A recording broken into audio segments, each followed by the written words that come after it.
Welcome everybody to the first tasting of the year. We're super excited to get going again. And obviously week one of our Central Pinot tour. This, as we kind of noted already, has been a really popular one for us. In fact, one of the most well-attended tastings that we've done so far. So welcome to anybody who's new to the tastings, and welcome back to anybody who's come along before. Three lovely wines to crack into, so very excited to do that. As always, we'll make a couple of introductions to start off with. Mark, if you can just move us on one, if that's okay. Firstly, Alistair is joining us from the UK. He is our European wine consultant. He's also a master of wine who writes for Jancis Robinson, amongst others. So really excited to get your thoughts and insights today, Ali. Welcome. Thank you, Luke. Great to see so many. I can see you, some of you on the sidebar, but I've seen some familiar faces, and good to see you all. Happy New Year, Happy Australia Day, and for the other day. And yeah, this is a great way to kick off the new year. So I'm very excited about this. But it's great to see you all again. Fantastic. As always, we've got Mark Faber, our head wine buyer. Welcome, Mark. Thank you, Luke, and welcome everyone. Great to see some familiar faces, but also fantastic to see some new faces around the traps here. We're had a great year last year with these tastings, bringing everyone together, and we want to do even more of that this year. So welcome back, all of you, and welcome to the new guests. I'm one of the senior wine brokers here.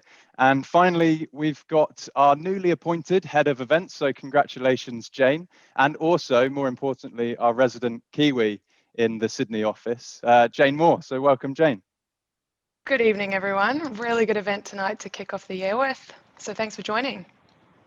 Fantastic. So that's us from the UC team. Obviously, we have two very special guests with us. Now, I can see that actually Sam has already logged in, but we were expecting you a little bit later, Sam. So if it's okay, I'll give you a proper introduction when we look at the two paddocks wine in about 30 minutes. But great to see you on board, and welcome so far. Thank you very much. I can't wait to see what everyone else has to say. And of course, we have Paul Poyol joining us in about half an hour or so. So yeah, brilliant. If we can just move on, a couple of bits of admin that we always mention at the start of every tasting. Now, here at United Cellars, we like to keep things nice and fun. So we do a Wheel of Wine quiz between each wine.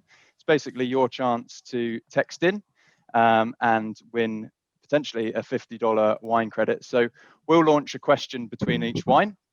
All we've got to do is text in with your name, email, and answer to the number on the screen there. A correct answer gets you 3 entries. Incorrect answer gets you 1 entry. So it's all to play for, even if you don't get it right. And at the end of the evening, we'll spin the wheel of wine, and one of you will be winning that $50 credit. So good luck with that. I always say at the end of every at the start of every tasting, we want these to be as interactive as possible.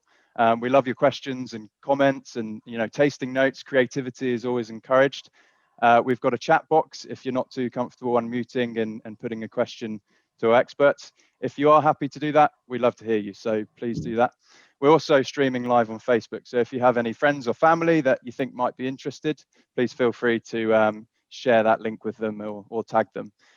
Now, wanting to give Sam and Paul as much time as possible, what we've done this week is actually put the quiz question before wine number 1. So what I'm going to do is, Mark, if you could just spin us on to, that's it, first quiz question number 1. So Central Otago is on the same latitude as which other famous wine region?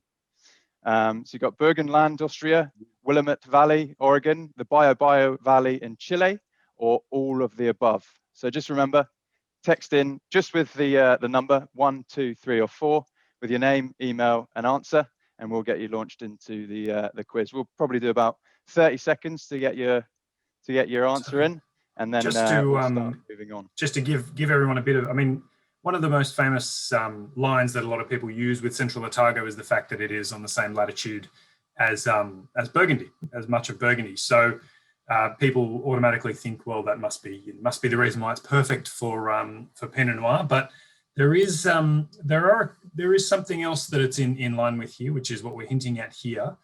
And just to reiterate, I'm saying here either north or south. So it's the north or south, the northern or southern latitude. So as long as it's on the same latitude. So Jane, I think you're monitoring the answers as they come in. Now, for the experts in the room, Mark and Ali, any quick guesses on this one?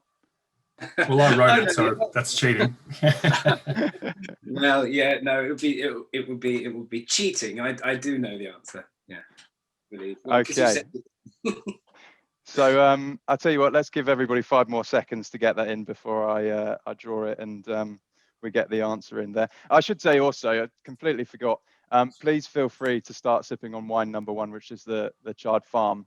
I know everybody's here for a wine tasting, not a quiz, so we should probably make that priority number 1. I think there's been plenty of that already. Yeah, yeah, I expect so already. So the answer was not from the UK. No. So the answer was number 4, all of the above. Any anecdotes on that one, Mark? Oh, just basically, I wanted to say, I mean, the as I said, the classic line is that it's in line with Burgundy, but there are, what I'm trying to point out here is that there are a lot of regions around the world that are in line with Burgundy on that latitude. So it's Central Otago is not unique in that sense. And what I'm trying to do is to break that mold of, oh, it's in line with Burgundy, so that means that Pinot is the only thing that it should be able to do, or Chardonnay. In all honesty, Chardonnay is not very widely grown in Central Otago. And I mean, whilst Pinot is obviously, but I mean, you can find more Pinot Gris than you can Chardonnay. So it does break the mold in that sense. And I wanted to basically get people outside of that. Oh, Burgundy and Central Otago should be talked about in the same breath. There are plenty of other things it should be. Amazing. So it's definitely time to do some drinking now. So I'm going to hand over to Jane to firstly introduce to us Central Otago, and then wine number 1, which is the Charred Farm Pinot Gris. Thank you, Luke. Perfect. So welcome, everyone. We're going to start just having a little look at a map of little old New Zealand. You might recognise a few famous wine regions on there. We've got up here, we've got written quite small Waiheke Island, got Hawke's Bay, we've got the Wairarapa, which is Martinborough, we've got Marlborough, Waipara Valley, and all the way down the south, almost at the bottom of the country, Central Otago. So Mark, if you could just move us on one more slide, we're going to zoom into the sub-regions of Central Otago. So this just gives a clear little picture of the 6 sub-regions that we've got here. And tonight we're going to be focusing more on Cromwell, Alexandra, and Bendigo. Even though some of these wines do have grapes taken from other sub-regions as well, we're sort of looking at those regions for tonight.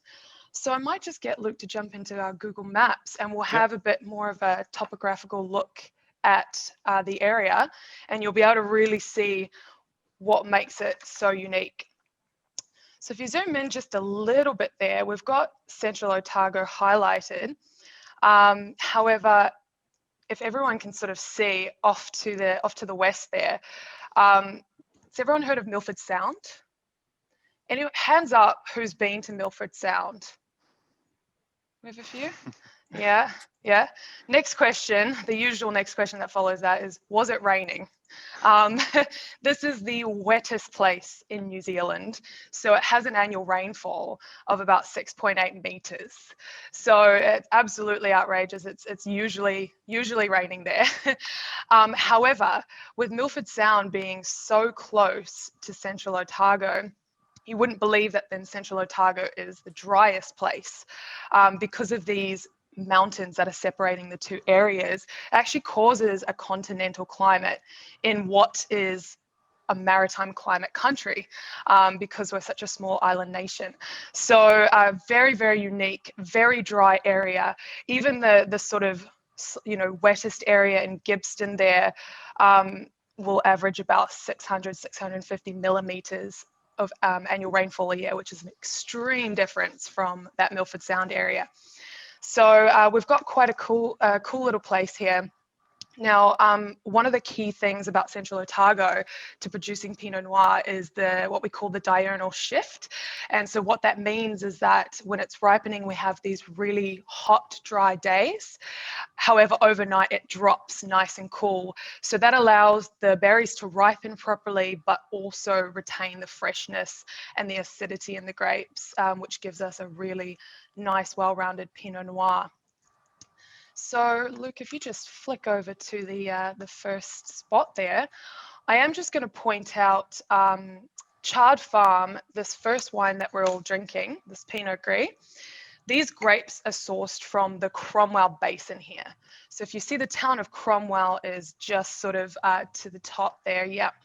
And these grapes are from the Lowburn area of Cromwell. However, the winery itself is actually located in Gibbston. And that picture in the right-hand corner is a picture of the winery that I took from a plane landing back into Queenstown. So that's the winery down on the bottom left side on that cliffside there. It's pretty amazing, amazing place to visit. And Queenstown's all the way down the end in that basin there. So that's the Kawarau River that flows down there. So this wine being from the Lowburn area and the Cromwell Basin, it's definitely a bit hotter over here. Gibbston is the cooler climate of the sub-regions. But the way that they make this Pinot Gris is just a little bit different to sort of what you typically get in Australia or even other parts of New Zealand. So if everybody's tried it, they might have noticed it's really quite dry. I know a lot of people associate New Zealand with a slightly sweeter Pinot Gris, but this one, nice and dry, and the resulting 14% alcohol speaks for itself. So it's quite high for a Pinot Gris there, but it's only got about 2 grams of residual sugar. Now, this winery, Chard Farm, they've actually left this wine for 7 to 8 months sitting on the lees, the dead yeast, to give it that extra textural element. And they've put a portion of the grapes, left them on the skins as well overnight, just to give a bit more of that texture through there. So it's not a typical sort of fruity, slightly sweet. We've got more of a food wine here with a bit of a textural yeasty balance. What does everyone think? Are we enjoying this one so far?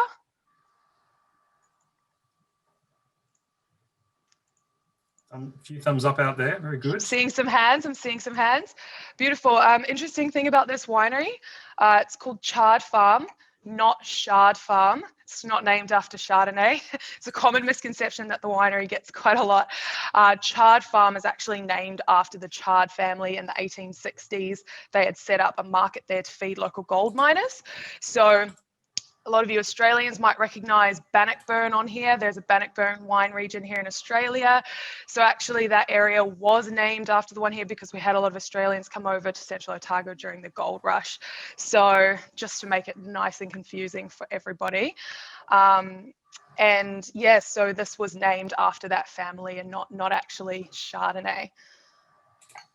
Beautiful. So Ali, did you have any comments on this wine or Central Otago, just to add to some of my little introduction there?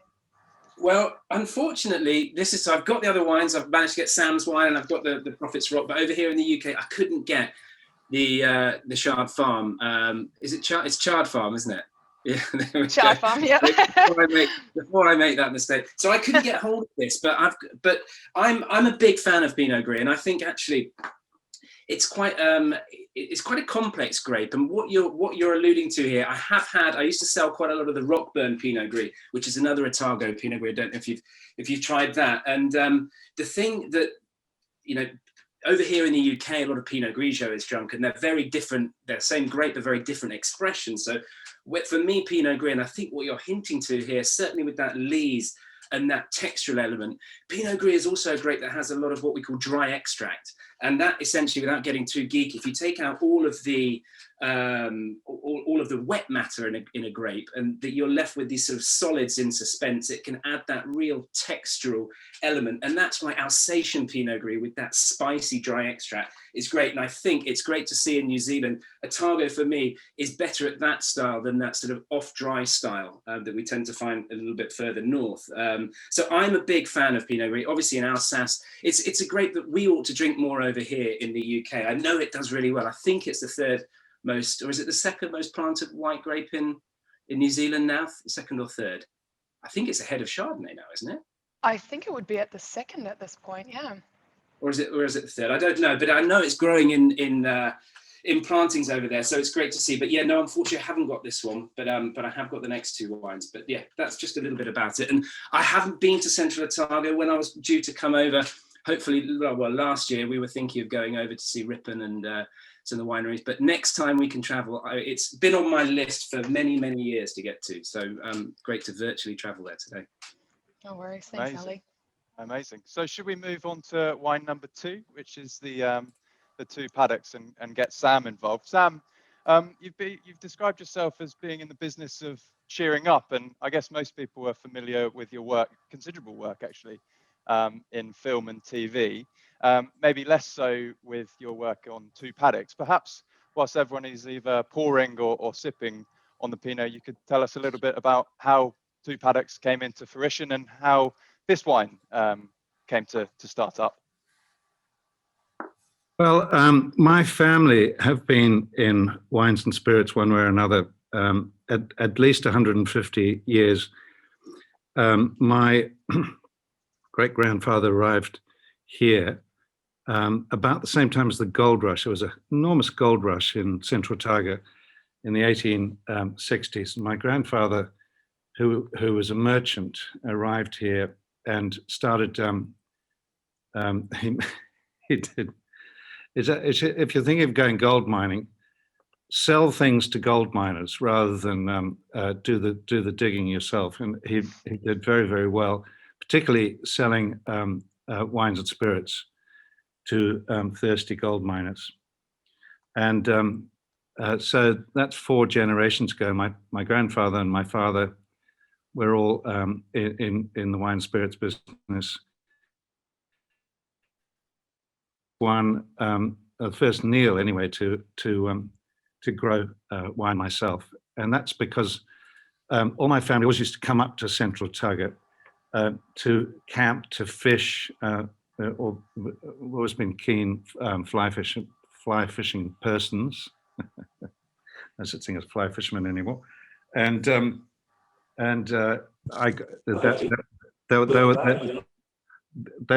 were my best holidays up here. And my father, who had been in Italy during the war, always thought that this was like Italy. Are you having trouble with my sound? I think you're okay. It might be someone just logging in and forgetting to unmute. Carry on, and All right, I'll try and sort it out on the back end. My father always thought that people should be growing wine up here, and sadly, after he died, I started growing wine here, and that was in '93. So we're getting close to our 25th vintage. The first vintage being in '97. It's a kind of misnomer. It's called two paddocks because we started very humbly. We're still humble, but we have 4 vineyards now, and they're scattered around the region. And one is in Gibbston, that Jane referred to before, which is a much cooler climate vineyard than the rest. That's about 5 hectares, I think, 4 hectares. And there's 2 in the Alexandra Basin. That's where I am now, and I'm looking at my grapevines out the window. It's turning to dusk at the moment. And there's one in Bannockburn. So I sort of,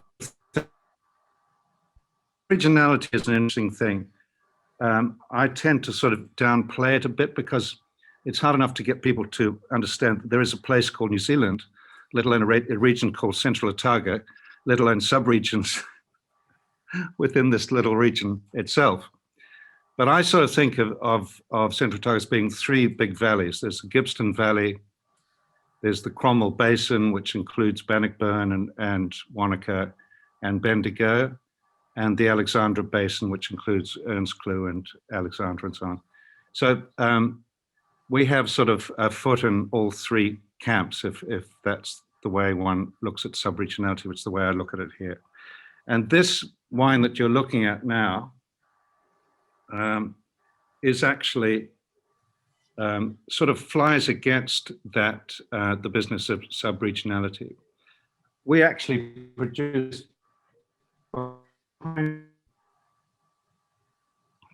you probably can't see it, but there are 3 single vineyard Pinots. So we do, you know, in a very good year, in a very good site, we will make a single vineyard, only about 150 to 200 cases, that sort of thing, from one or other.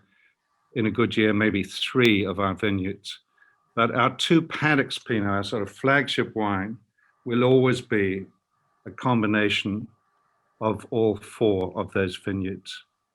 And this 2019, which I think is as good a 2 paddocks Pinot as we've ever produced, is 37% from Bannockburn, that's the Fusilier, only 7% from the Last Chance, which is just down the road here, which is Francis takes issue with this, but I think it's the most southerly vineyard in the world. And 40% from here, the Red Bank vineyard, and 16% from the first paddock, which is the Gibbston vineyard. So we every year that combination will be different. It just depends on which vineyards are speaking to us most clearly, that and which parcels deserve to be in that flagship wine. Speaking of family, I just pulled this down. Last year, when you could still travel, I went to Sicily, and I've always been interested. This is the first relative of mine who grew wine. His name was Benjamin Ingham, and he went to Sicily. He was my mother's great uncle 3 times. He went to Sicily in 1805 and established himself in the Marsala region. Here's a copy of one of his labels, one of the labels. And he made an absolute fortune from Marsala wine, which is one of those, rather like sherry, it's one of those drinks once popular and now is rather overlooked and probably needs a revival. I'd never drunk it before, but I rather liked it. The Ingham Marsala company was nationalized by Mussolini in 1922, so no longer exists.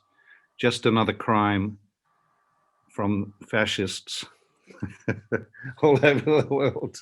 Anyway, so there's a lot of my family that have been in wine. I'm just another. But I'm very happy with what we've been up to in these last since 1993. And I've always said that our motto is we're in the cheering up business, because I think wine is about being cheerful and about conviviality and about conversation and about living life well. And but now in 2021, after a terrible year last year, cheering up seems to be more important than ever, sadly. We couldn't agree with you more as those who sell wine. Totally agreed. Sam, this it's super early here in the morning. It's 8 a.m., but this is a great way to start the day for me. And a few questions. I guess I'll start with the first question for me is, how has 2 paddocks evolved stylistically over your 25 years? Because, you know, I'm always loath to to compare wines to Burgundy, but for me in the past, a lot of Central Otago has been fairly glycerol-led, you know, these fairly riper styles, which some people might equate with Otago. But having tasted your wines over the years, and especially tasting this 2019, you know, dare I say it, it is more on that Burgundian, lighter, fresher style. Has that been something that you've worked on, an evolutionary style, or how has that come about? Is it about your specific vineyards? Is it something that you wanted to do?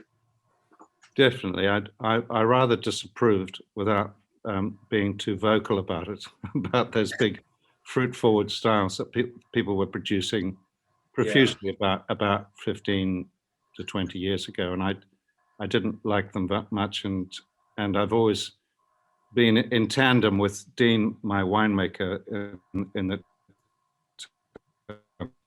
we've always admired Burgundy. We didn't want to make a Burgundy, but we liked the sort of restraint and subtlety that one finds in Burgundy. So while I don't particularly like the comparisons to Burgundy, secretly, Alistair, I'm delighted that you that you go there.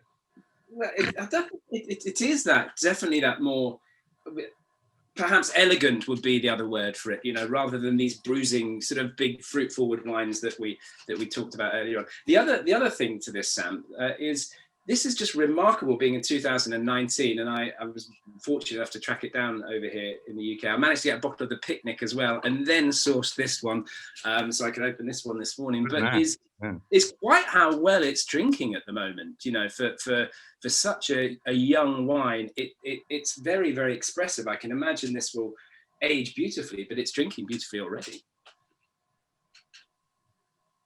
Yes, it's and it's kind of delicious. You want to just drink more of it, but which is sad, because I know that in 5 years' time it'll be very rewarding indeed. And that's one of the questions, Alistair, that people pondered: would our wines age? Because they sort of they kind of shine very early on. But I'm now drinking my wine from the 2002 and 2003, and they're still really, really good. And I'm sort of sad that I'm drinking them into extinction. There will be no more because of my greed, you know. Yeah, that is one of those things that happen. I know there has been actually. I was looking on. I work with Jancis and looking on the site. There's been questions. I know that Julia Harding, who writes for Jancis, has questioned: does Central Otago age, and did those big glycerol sort of wines age? And I think she was inconclusive with her report. But I can see that this wine is going to age beautifully. But I think that's a bit of a holy grail, that to have a wine that you can drink and enjoy this young, but will also age beautifully. So it's, you know, congratulations. It's fantastic. Thank you very much. Yeah. So we've had a question here on the chat while you were speaking there, Sam, asking about the oak usage that you guys have used. There's and I definitely agree with the comment from Diana. There is a smoky character. I mean, it's for me, I get a lot of that whole bunch character. I know it's almost 50% whole bunch. Yeah, this wine. Yeah. There is a kind of a little smoky, dusty character in there that is very attractive. And I'll add my comments to Ali. I definitely agree with what he's saying, that what we used to sell, how we used to sell Central Otago was, this was going back 10, 15 years, as you were saying, was it's Pinot Noir for the Barossa Valley Shiraz drinker. So, That's exactly it. Tick, tick. I agree. So I'm very glad it's there's a natural evolution within there. Yes.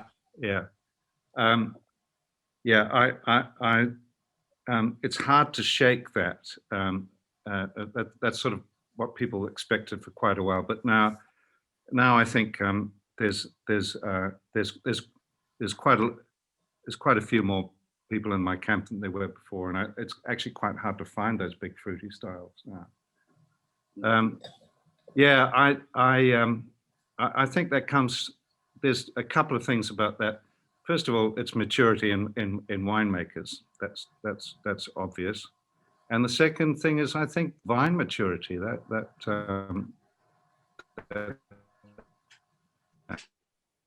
Yeah, it's a 50% whole bunch, and I think typically, I mean,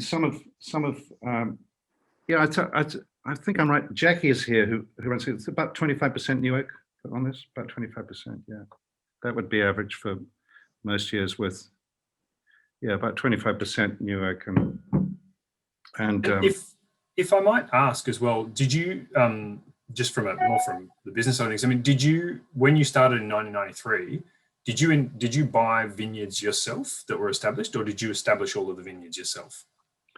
The first 3 vineyards I established myself completely. Right. But in 2013, I bought what was called the Desert Heart, and I changed the name of that vineyard. I did 2 things. First of all, I butched up the name a bit, and it's now called the Fusilier. Was for 20 years in the British Army. He was a Fusilier, and it's named for him. And the second thing that I did with that vineyard, the only one I didn't establish, it's 5 hectares up at the end of Felton Road, was to convert it, as in all things that we do, to organics. Yeah, but everything else we started from scratch, which is an extraordinary sort of, when you think about growing wine in Burgundy, you know that people have been growing wine on that very spot for at least 2,000 years.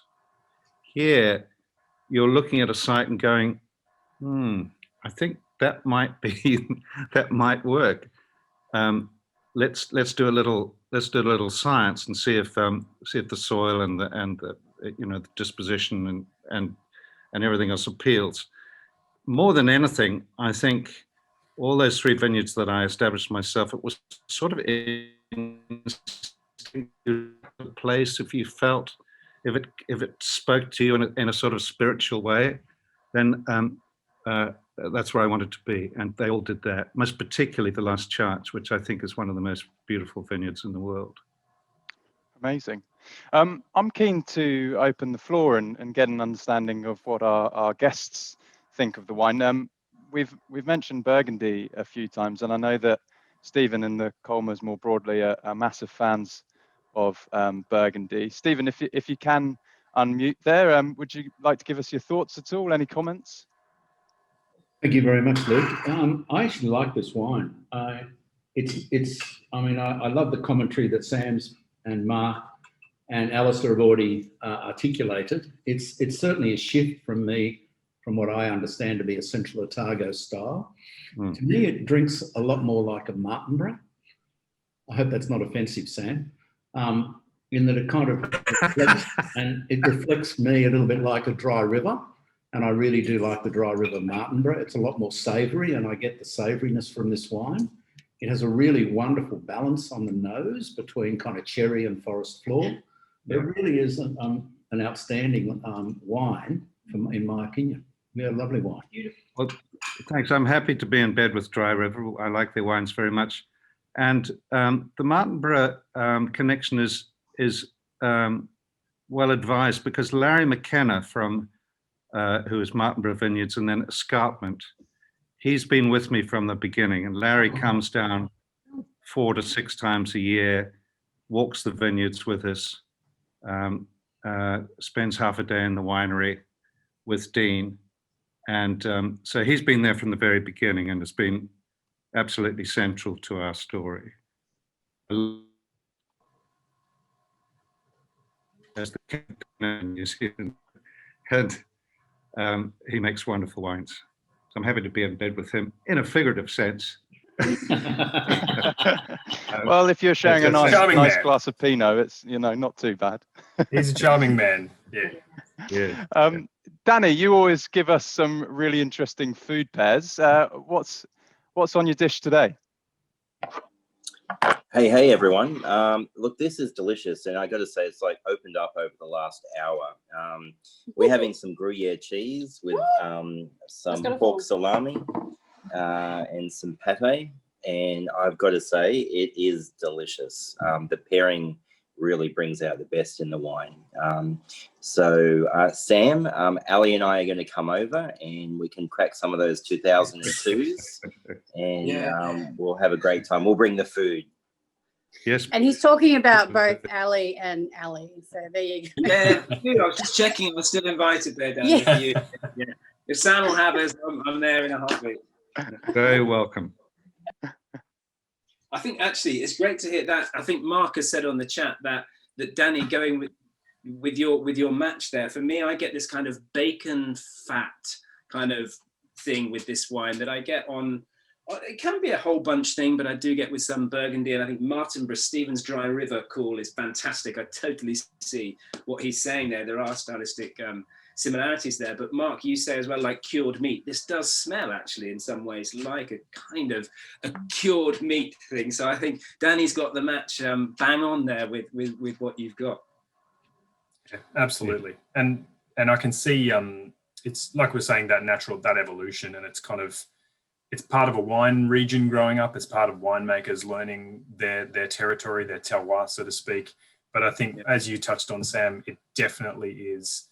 It's the vine age, and that was the reason why I asked you, did you plant your vines? Because you're coming up on 30 years now, and that really is when you see a lot of, especially Pinot Noir vines. That's when you really see them start to hit their straps, really get comfortable in their territory, and really start to show some character in there. So, and I didn't realize that you had Larry by your side there. That is an asset, an absolute asset. He is such a weapon of a winemaker.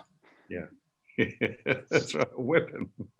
Sam, we've got you for another 5 to 10 minutes just before Paul jumps in. So please either get your questions to the chat box or unmute.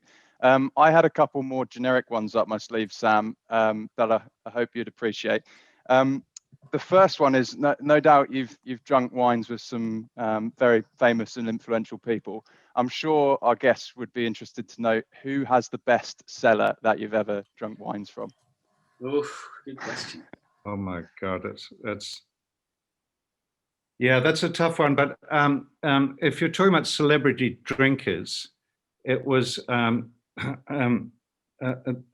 of you may be old enough to remember James Mason, who was a wonderful British actor, who sort of James and his wife Clarissa, she was Australian actually. They kind of took me under their wing in the early days of my career, and I went to stay with them in Switzerland. They lived on Lake Geneva, just down the road from Charlie Chaplin, and they took me one night to a wonderful old auberge restaurant, which dated back to the 1400s. And about half it's about to get into the main course. I've completely forgotten what that was, because the wine was so interesting. And I said to James, I've never drunk anything like this. What are we drinking? And he said, this, my boy, is Burgundy, and don't forget it. And I never did. And I'm sort of a bit heartbroken that I can't. That was enough information. I wish I'd sort of registered what Burgundy it was. But anyway, that was a transformative. A lot of people have a glass of wine that sort of changes their life, and that one completely turned me around. And then, cut to let me see, 15 years later, I'm in drinking wine with my old friend Rolf Mills, who's Nick Mills' father at Ripon. And Rolf had suddenly produced, he'd planted everything that he could get his hands on, including Pinot Noir, and opened a bottle of his Pinot Noir. I think it was 92 or something, or 91, and it was it struck me like a bolt of lightning that not only could you grow a really good Pinot Noir in my favorite region in the world, where I just built a house, it was more than drinkable. It was just absolutely wonderful.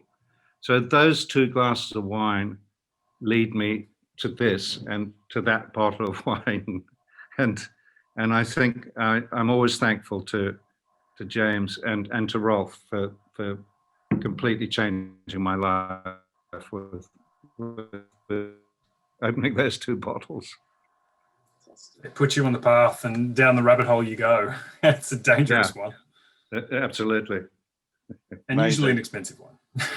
Well, I'm hoping Anthony can do the same at maybe the next year's Christmas party for us. I know you've got some good stuff in the cellar there, Anthony.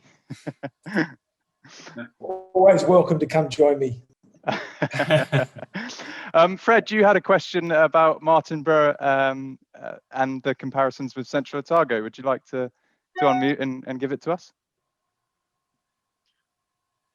Yeah, thank you. No, really enjoying that wine, as you've all said. Beautiful to drink young. I usually like drinking wines when they're a bit older, but that's wonderful. Yeah, I've been to Martinborough a few times, and some experts seem to say this is like those old river terraces out of Martinborough, like where escarpment is. Some of the other Hawke's Bay producers have their Pinot vineyards as some of the best in the world. You talk to many Kiwis, and of course they all say Central Otago. So I'm really interested in, particularly in Sam, your comments about Larry from Escarpment. Yeah, it's interesting because, you know, those river terraces that you find in Martinborough. In fact, when I think of all 4 vineyards of mine here, they're all either river terraces or old lakeshore, you know, from millions of years ago. All the rivers here, because it's such an unstable country, you know, there'll always be an earthquake event that blocks a river, and then you'll get a lake. Right behind me, there are terraces all around my vineyard, and some of which we've planted that date back to a lakeside that was here about 10 million years ago. That lake hasn't existed for 10 million years, but those terraces remain, and the soils that were left there, while they're not terribly rich soils, and that's not necessarily desirable anyway, they're very interesting in their composition. A lot of what we do, actually, speaking of soils, and I've sort of mentioned in passing that we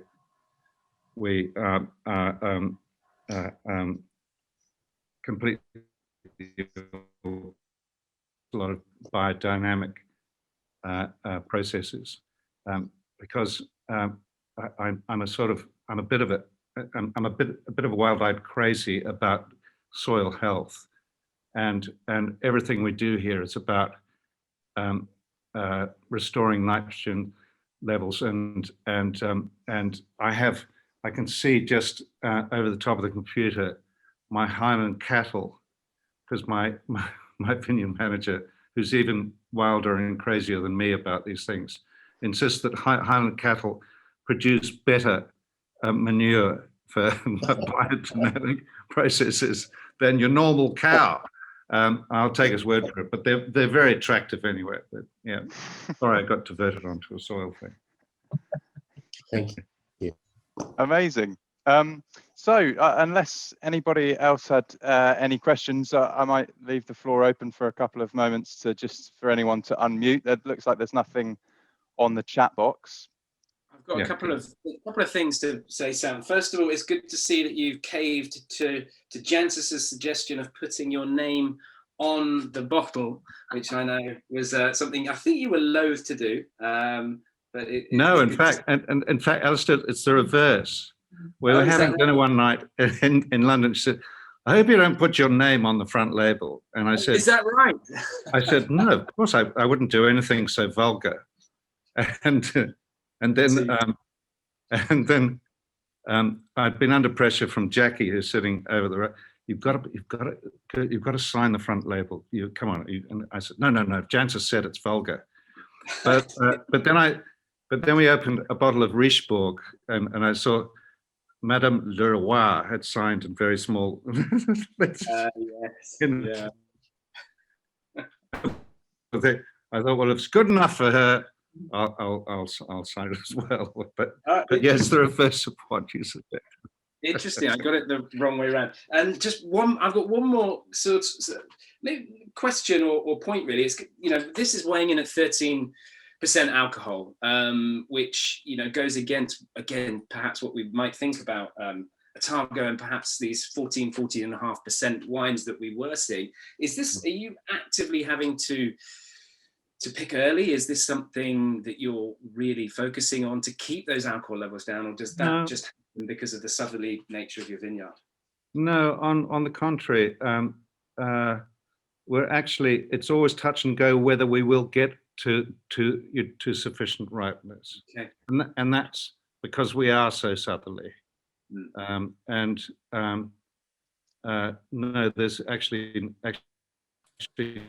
no at all. I mean, sometimes we're actually picking in the snow.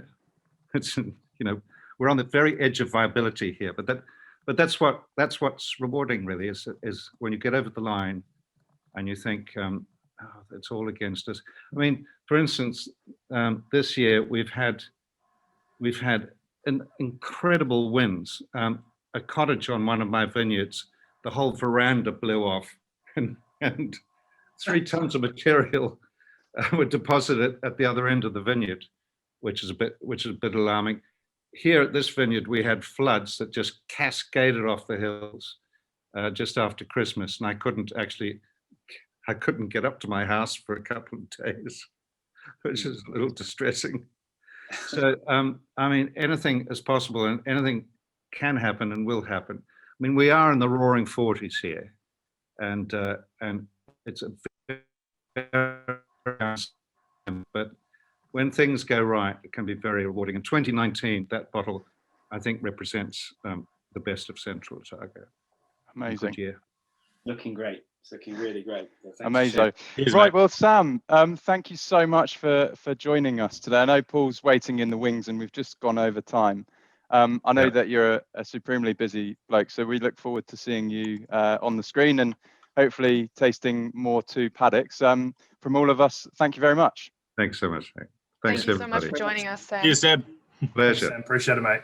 Beautiful. So just Thanks, before Sammy. we launch into the Prophet's Rock, we're going to do a second quiz question. So get your phones out. Paul will be with you in a second. Mark, if you can just pull up the screen and show us quiz question number 2, please. So Pinot Noir is responsible for 75% of plantings in Central Otago. What percentage of global plantings does it represent? So 3 possible answers here: 15, 7.5, or 1.5. Yeah, who's Googling? I'm checking to see that. So this is an interesting one. I wonder, Ali, if you even know this one. I'll hazard. I don't. Yes, I can hazard a guess. Whether I'd be correct or not, I think I'd be right in knowing this. Yeah, I'll have a go. I won't say it yet though. So I got this from the 2019 OIV report. So relatively accurate numbers as of the year before last. Yeah, I think. Yeah, I think I know. So we've got some people still texting in here. Danny's still Googling it. I'm watching you, Danny. Yeah, we got to watch Danny. We got to watch him. Got my eyes on you.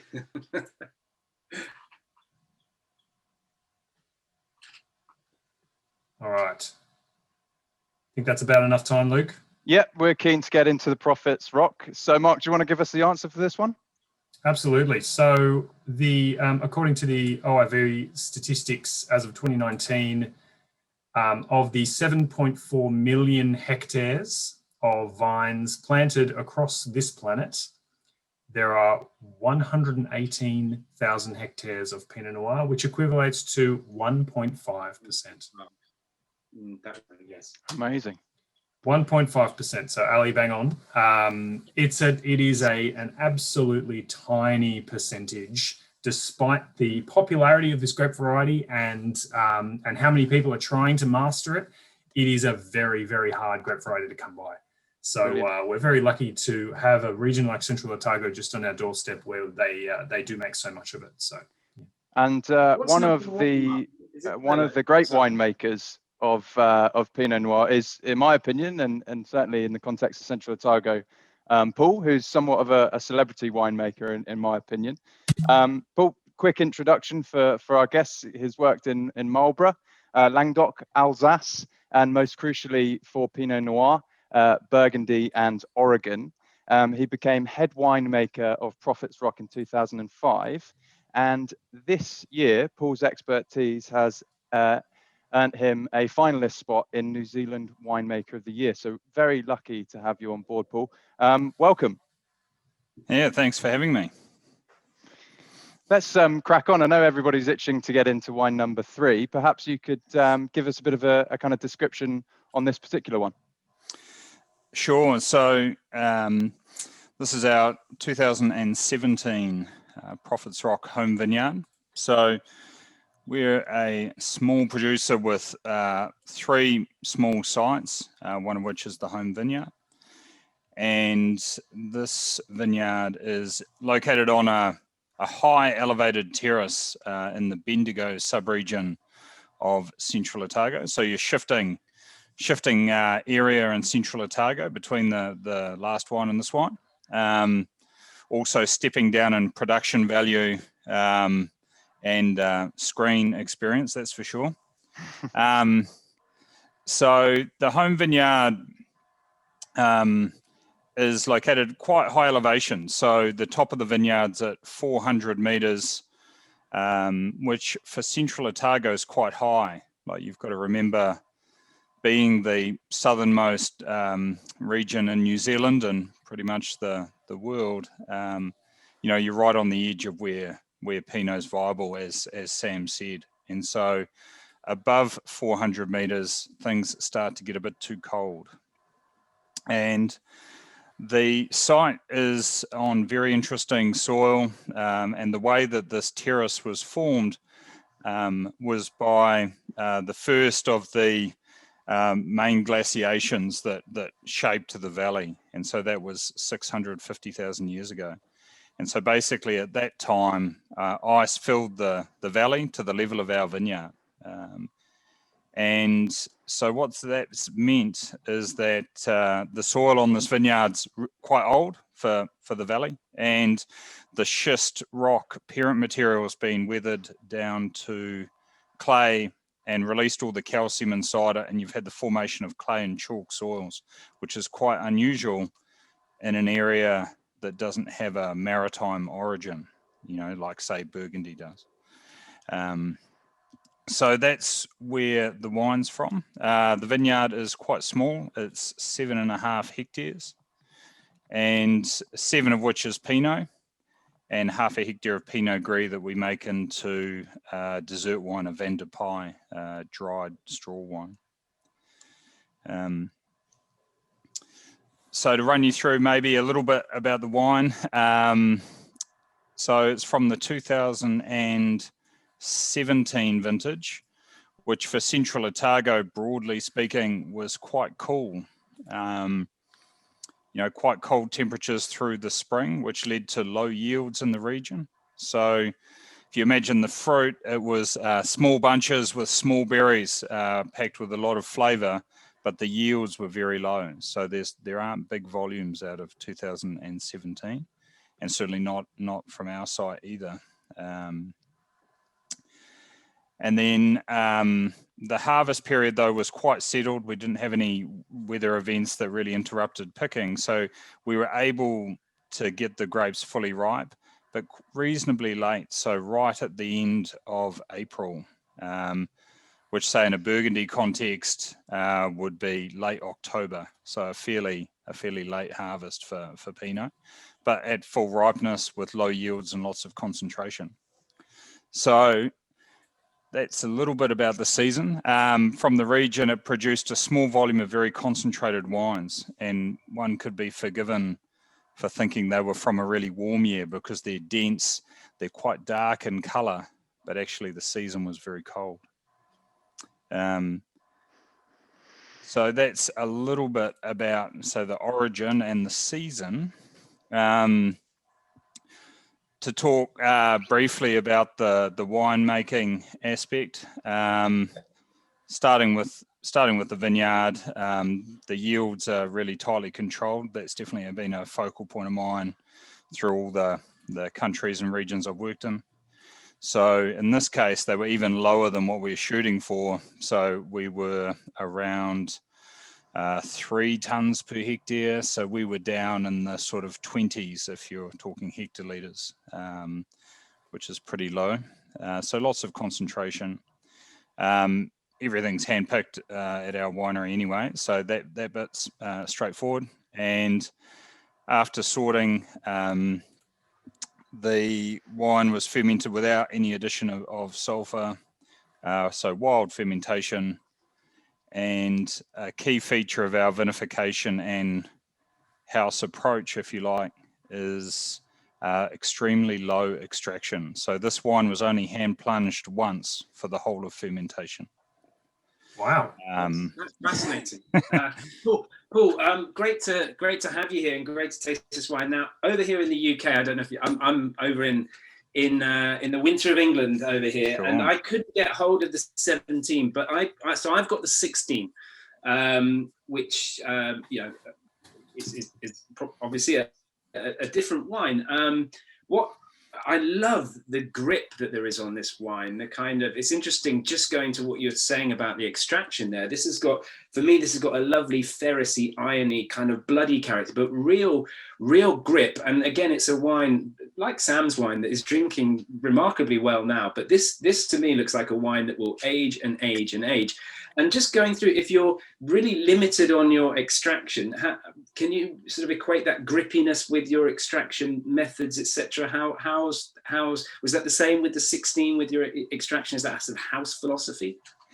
Yeah, so the tannin profile of the wines, vintage to vintage, is pretty consistent, and I think perhaps more than what we're doing in the winery, that comes back to the site, and certainly that sort of grippiness, that almost chalky profile and breadth of tannin is something that we find sort of year in, year out.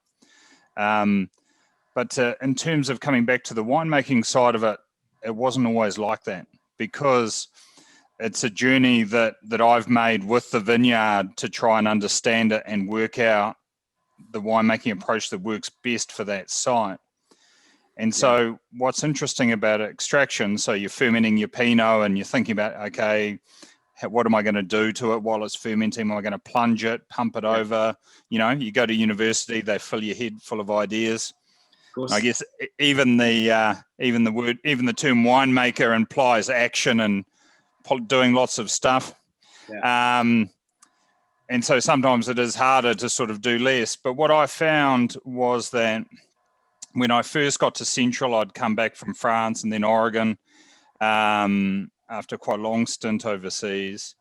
And so you're getting to know the vineyard. And I had a sort of what would be quite a normal New World approach, where I thought that gentle extraction was hand plunging my wines 2 or 3 times a day during ferment. And very quickly worked out that for that site, it didn't like that a lot. So, but as well as perhaps make those wines being slightly tannic, but the main thing was with more extraction, you don't just get more tannin, you make a bigger wine. So what I found in front of me was kind of big Central Otago Pinot, because with extraction, you increase the sort of amplitude and, the wines are bigger and more fruity, and you sort of fall into almost, for me, the wine was almost like a sort of regional style rather than being specific to the vineyard that I was on. A sort of glycerol, do you mean sort of that glycerol weighty kind of sort of and in style? a lot of times the wines aren't necessarily with more extraction. They're not always more tannic, but they're definitely bigger and more fruity. You're really getting a lot out of them. Yeah. Thicker, as we used to say, Ali and I have said, thicker. Yeah. And so, intuitively I sort of thought, well, that's clearly not the right approach here. And so I started trialing reducing extraction. And through that journey, within a couple of seasons, every time I tried less extraction, the wine was better. And so a couple of things happened. One was the tannin profile of the wine went from what I was manufacturing in the winery with my eager hand plunging, which I thought was gentle winemaking. You know, so it went from the sort of winery driven tannin profile to the natural tannin profile of the fruit and the site, which was totally different. And so, you know, the wine that you've got today is so different to that initial small vintage in 5 and then in 06. Yeah. And so, and then the second thing that happened was the aromatic and the sort of flavor profile of the wine changed as well. And all of these really delicate characters that were buried in the big winemaking were revealed. So, you know, the site often has, you know, it has a lot of spices, sort of licorice, it has florals often, and sometimes actually a sort of mandarin and citrus note as well. Mm. And none of that was obvious when it was buried in a ton of exuberant kind of classic New World winemaking. And so, yeah, the wines essentially became truer to the character of the vineyard, and I really liked it. It was so much more elegant, pure, and you know, if you've got a goal as a winemaker, or at least for me, is, you know, I want people to see the vineyard. You know, we work so hard all season to then bury that in a really pronounced house style, whether that's tons of oak extraction or lots of whole bunch or whatever. To me, sort of takes away from what you're trying to do. Yeah, absolutely. Paul, I think you've raised some really interesting points there, and I think, well, personally, I think it's important to congratulate Mark and Jane on picking the two Pinots against each other, because it really has, for me anyway, demonstrated the how kind of diverse the Central Otago Pinot can be. Shelley, excuse me, messaged me about a friend who struggles with sulfur in wine, and seemingly Australian and allergic to sulfur in Oz and NZ Pinot, but can drink French and Chilean. Oh, wow. What's your approach with sulfur? Do you keep it fairly minimal, or? Yeah, for sure. So, you know, we're fortunate in Central Otago. You know, it's a region with very low humidity. It's a very dry climate, so disease pressure is really low. No one in Central Otago knows what downy mildew looks like, for example. I do, because I've worked in France for ages. And we haven't ever seen botrytis on our vineyards, hence having to make a Van der Pie dessert wine and not a noble rot one. So your disease pressure is really low. It's easily controlled with organic sprays, so that's pretty straightforward. And so where I'm coming to is your fruit's really clean. So in our case, we're able to process the fruit into tank for fermentation without using any sulfur. That also helps, you know, sulfur can inhibit the onset, you know, the start of fermentation if you're doing wild ferment. And so we will add sulfur, you know, pre-bottling. We do a sort of traditional cask to cask racking with the hand pump and knocking the little wooden bung out of the bottom of the barrel, sort of classic, sort of old domain Burgundy style. But our rates are really low, so it's interesting that the reaction there for the person was sort of country specific. I haven't run into that one before. I have noticed, and certainly the research seems to suggest that the reactions are more common with red wines, and it seems to be more linked to the color compounds in red wine being similar to histamine compounds. And so some people can react to those. And so oftentimes you run into people who might get a bit of a headache from reds but can drink whites, which is odd because there's usually more sulfur in white wines than red. So it's definitely an interesting phenomenon, not completely understood, but the links to actual sulfur use in winemaking are pretty tenuous or / non-existent, as in they haven't been shown. The levels that are in wine are so low that they haven't shown any sort of reaction in people in medical studies. And certainly in other sulfur dioxide is used very commonly in a lot of foods, and certainly in winemaking way back before the Romans. But the rates in wine are in very low parts per million, and certainly, you know, many tens of times lower than a lot of other food products like dried fruit, where it can be thousands of parts per million. So it is a tricky one. So there's no kind of straight answer there, but you know, if you react to something, then you do. So it's worth sort of nutting out and seeing. But sometimes I suggest it may not be the extremely low levels of sulfur in wine. They get attention because it's the only labeled additive that's not grapes, you know, and so because it's written there, people think, oh my God, it's got all this stuff in it. But you know, if you're dealing with very low parts per million of a compound that's actually naturally produced in the body during your own digestion and metabolism, that it's hard to pin down. Paul, I'm pretty keen to again, knowing that we're coming to the end of the tasting, to open up the floor. Bruce, yeah, sure. You always give us some really good tasting notes. Would you care to unmute and give us your thoughts on this one? Yeah, look, three of us here, Kathy on my left and Elena on my right, and look, the Pinot Gris, very, very nice. And look, the two paddocks is what I would call a typical New Zealand Pinot, and having spent some time working in Wellington, it was one of my mission to go to all the restaurants serving Pinots by the glass and try and find the best Pinot. But you went to Wairarapa. And went to Wairarapa many times, but yeah, the Prophet's Rock, yeah, it's a bit of a heavier style and more likely you'd find in Australia. But no, they're all very good wines, and we might have to get a few bottles enough to add to the cellar.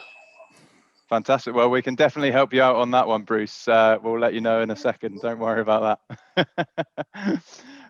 Peter Giorgio, what are your thoughts on this one?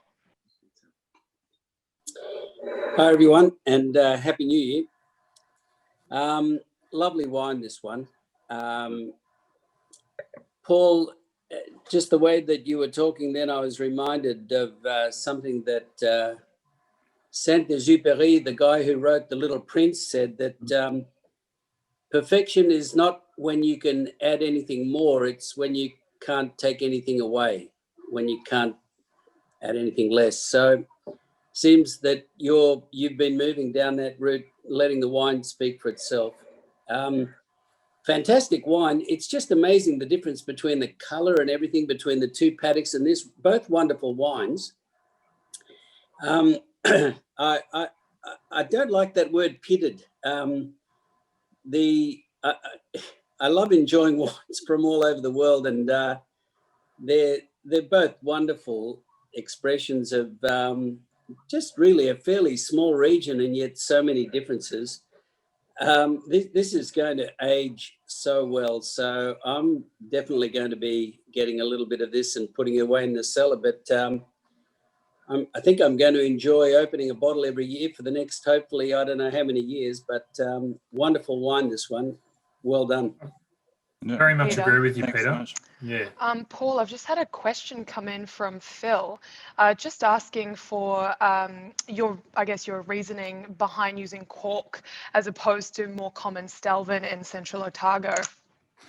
Yep, sure. So, I guess for me, you know, I was outside of New Zealand for the whole screw cap revolution. When I left Marlborough, everyone was under screw cap, and when I got back to Central Otago, when I left Marlborough, everyone was under cork, and when I got back to Central, everyone was under screw cap. So I kind of missed the meeting there. But I guess for me, it was actually quite a conservative choice. The way that I'd been making the wines in France and then subsequently in Oregon is, you know, I guess perhaps a little more old world than new world, but and my experience in terms of understanding the aging of the wine and how they would perform under cork was very solid. My knowledge under screw cap wasn't so much. But I've since, you know, you can't be dogmatic about these things. So I did trials under both, and I guess where I came to in terms of my conclusion is that closure really needs to align with everything that you're doing through the vineyard and winemaking process, you know, and it's not that one is necessarily, you know, better or worse than the other, but it really depends what you're doing. So in the case of this Pinot, it's been, you know, the wild ferment, wild mallow, it's been in barrel 17 months, it's been bottled unfiltered, you've got very extended lees contact. What I found when I trialed is it actually needs that slow ingress of oxygen that you're going to get through a cork rather than the perfect seal of a screw cap. And so the issue, of course, that we had in New Zealand historically and of course in Australia was Definitely. it wasn't so much that cork is a bad closure, but we had all the bad corks. And so I used initially the same cork supplier that I used in Alsace. So as the top French cork supplier that supplies, you know, all the top Burgundy domains. And I was their only customer outside France. Of course, that logistically was quite painful and expensive, but it worked. We didn't have any problems. And then I trialed the DM corks in parallel for several years before switching over to those. And so those corks kind of solved the two historic problems of cork, one being the taint, they're guaranteed to be taint-free, and then the random oxidation element. They all have the same porosity. So the wine, you can open 6 bottles and they'll be consistent. And so we've been under DM now for, well, it must be about 10 years, just about, yeah. Brilliant. The other great thing, I'm grateful to you, Paul, because I've been able to access this with my Coravin.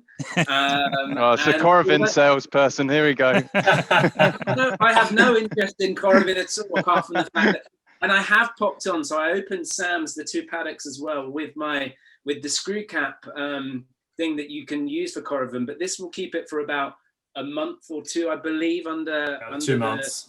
Yeah, about 2 months. Whereas this, I can now, you know, pop away and come back over the next year and whatever. So I think, you know, it's very good of you to think of me, Paul, with your closure in mind with my Coravin. So thank you for that. But DM, I think DM's a wonderful, wonderful closure. And it's great actually to see someone in New Zealand using it.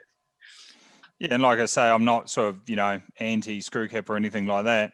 And it also depends, you know, what do you aspire your wines to sort of to do? Are they, you know, as it cellaring, are they going to be sold and consumed relatively quickly? So it really depends on the situation, the winery, and what your goal is for the wine. But for me, it was about ensuring that the wine aged, you know, correctly, and you know, it's a vineyard that really cellars for a long time, and so it becomes more important that you've made the right choice there. Yeah, you can amazing. see this is the one that's going to age beautifully. So that about wraps us up. I think we're coming to the end of the tasting. Unless anyone had any quick fire questions for Paul whilst we've got him. I know that you're a busy man, Paul, and it's getting on into the evening in New Zealand for you. I saw there was one that popped up asking about the dessert wine and why we make a vin de pie. So I can answer that super quick if you like. I made a lot of dessert wine in Alsace. Where I was working at Kunstbar was famous for dessert wines, so one of the top producers. So I got to make heaps of them. So I end up back in New Zealand in a region and in a vineyard that doesn't get botrytis, and in a climate where it gets cold very quickly in the autumn, so you can't just do a late harvest. And so I had to think quite laterally about making dessert wine. So I visited the Jura a few times where they still make this very ancient style that written records go back to at least 800 BC. And so we pick the grapes, dry them, we pick them straight onto trays and then dry them, turning them once a week and sorting out anything that's going moldy and get the concentration that way. They naturally dehydrate in the loft of our vineyard shed, which is what they do in the Jura. And then you press it, and although you've lost water, you've actually got more acidity as well as the more sugar. So you have this wine that has that bullseye that you're looking for dessert wines, which is that amazing concentration, but finishing with freshness so that they're food friendly. Fantastic. Well, when we do our long-awaited tour of Central Otago, which is in the works. Perhaps we Major. could finish off with one of those, Paul. Yeah, for sure. Excellent. Okay, so we are now going to draw the wheel of wine. So thank you for everybody who text in. This is probably, I think, the most names I've ever seen on this wheel. For the regulars, it's pretty heckers. Wow. So, Danny's named there 100 times. How does that work? Danny, you didn't. How many times did you call? You know what, Danny's never won, so yeah, he definitely deserves. Never will. Never will. Okay, so I'm going to give it a quick draw. Good luck to everybody. Good luck, all. That is an amazing amount. That's like. Good luck, Danny. Incredible. Oh! Oh no! Oh, I can't believe I thought that would never happen. To put this in context to anybody who hasn't come to any of these tastings, Danny is a regular. He's probably come to as many as we've put on, nearly anyway, and he's never won a wheel of wine. So congratulations. 2021 is your year. Oh my God. He doesn't even believe it. Oh my Danny, God. this is your year, mate. This is it. It only took 20 tastings. Do you have anything to say, Danny? Do you want to give us a cheers? Cheers, mate. No, I just want to thank my mum and my family, and no, cheers. This has been a great tasting. And your wine Such broker. a variety of wine, and loving these tastings. Looking forward to next week. Brilliant stuff. Brilliant stuff. So if you've loved these wines and you're interested in revisiting them in slightly more quantity, please let us know. We'd love to help you out. As you can see, they're all up on the screen there. These prices are for those who've attended the event, so they're a little bit more sharp than what you'd find them usually for.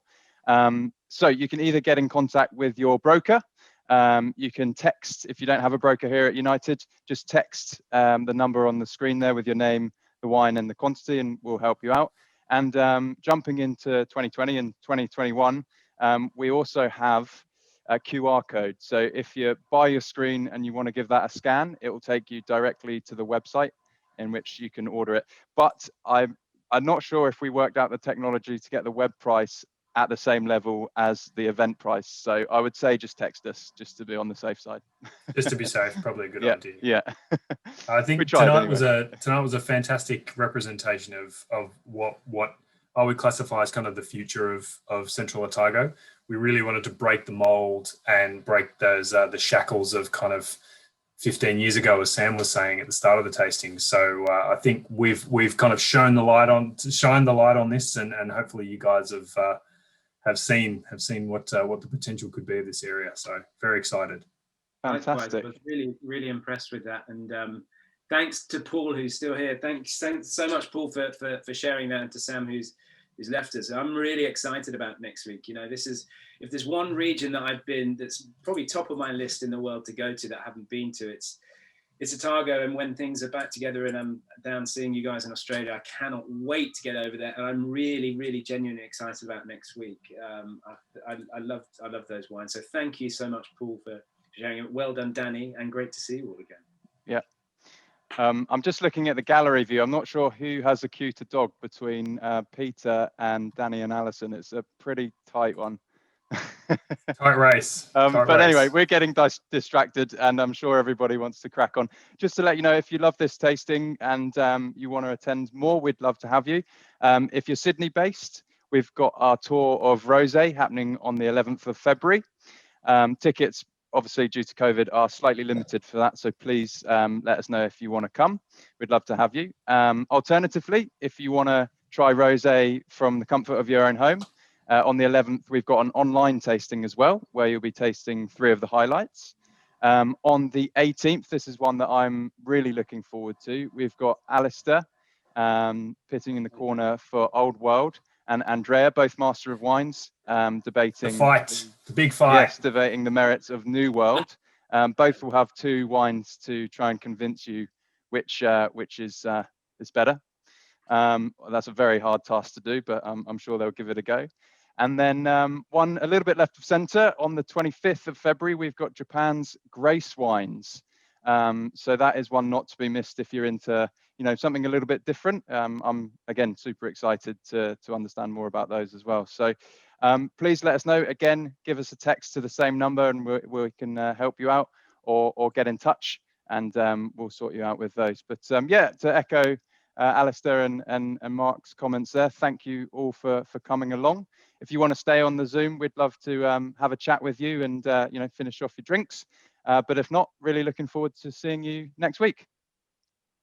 Thank Paul, you, thank you. everyone, and thanks so much, Paul. Thanks so Thank much for you your so time, much mate. for I know it's joining late us. for you. Yeah. Thank you, everyone. Well done. Yeah, look forward to next week, everyone. I'm going to go and have my my croissant for my breakfast. With, Thanks, you, guys. Ali. We'll see you next week. Thank you, everyone. Thank you, guys. Thank you. Ciao, Cheers, ciao, ciao. guys.